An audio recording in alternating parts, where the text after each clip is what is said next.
In this module, we'll discuss more of the planning elements in the dashboard system. We'll talk about services and initiatives, goals, and objectives.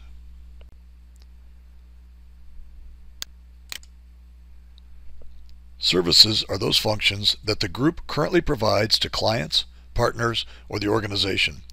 Initiatives are future services that the group would like to provide. Services are defined only by the service number and the description.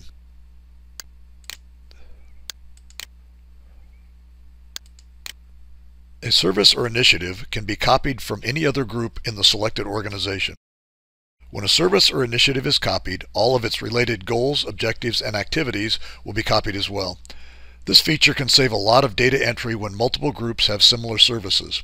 As an example, if the WIC program has multiple offices, a template for the offices can be created, then the service is copied to the operational plan for each office.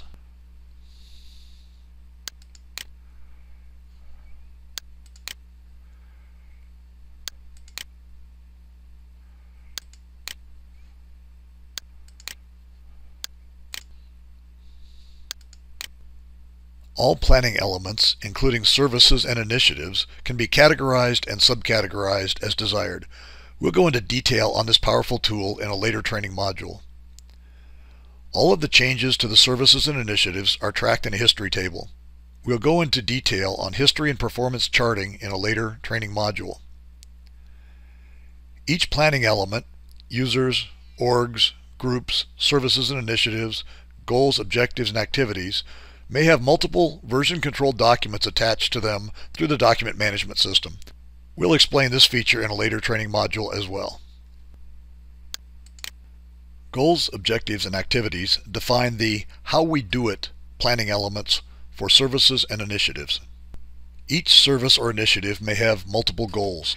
Each goal has a status flag and related notes, typically regarding the status flag.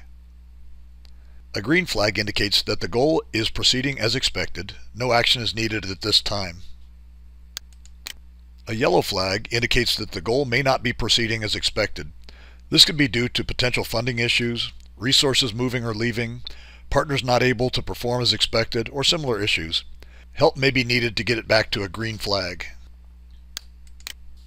A red flag says that the goal is in serious danger of not meeting expectations. Possibly funds have evaporated, someone left the organization, or a partner is not performing as required. Immediate help is required to move it to a yellow or a green. A gold flag shows that this goal has been successfully completed. It may be a template for best practice for developing future goals. The status flag can be set by clicking on the traffic light on the bottom half of the screen. Each click will advance the color from red to yellow to green to gold. Once you get to the desired color, click the Save button. Notes are typically entered anytime the status of a goal has changed.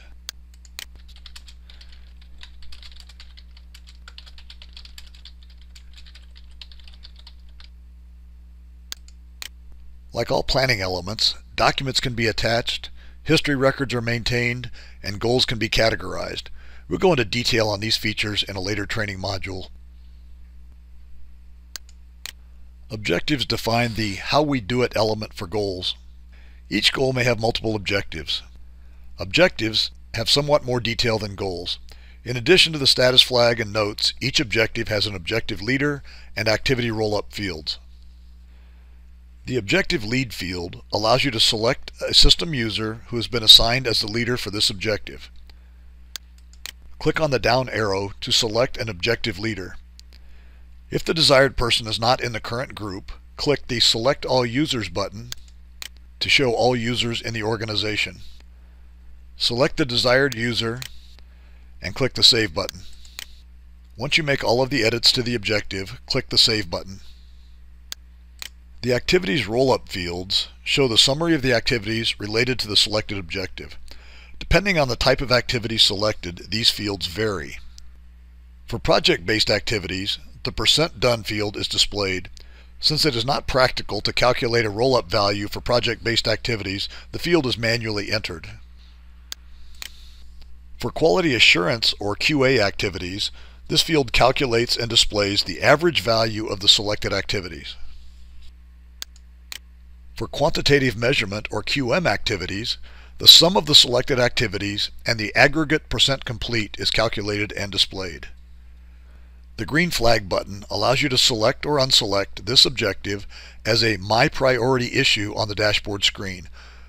We'll discuss this later in the dashboard training module. The Performance Chart button allows you to view the changes in the objective over any period of time graphically. We'll discuss this feature in a later training module as well. Like all planning elements, documents can be attached, history records are maintained, and objectives can be categorized.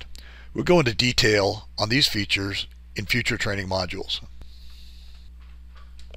Thanks for reviewing the services, goals, and objectives. In the next module, we'll discuss the most detailed planning elements in the dashboard system, activities.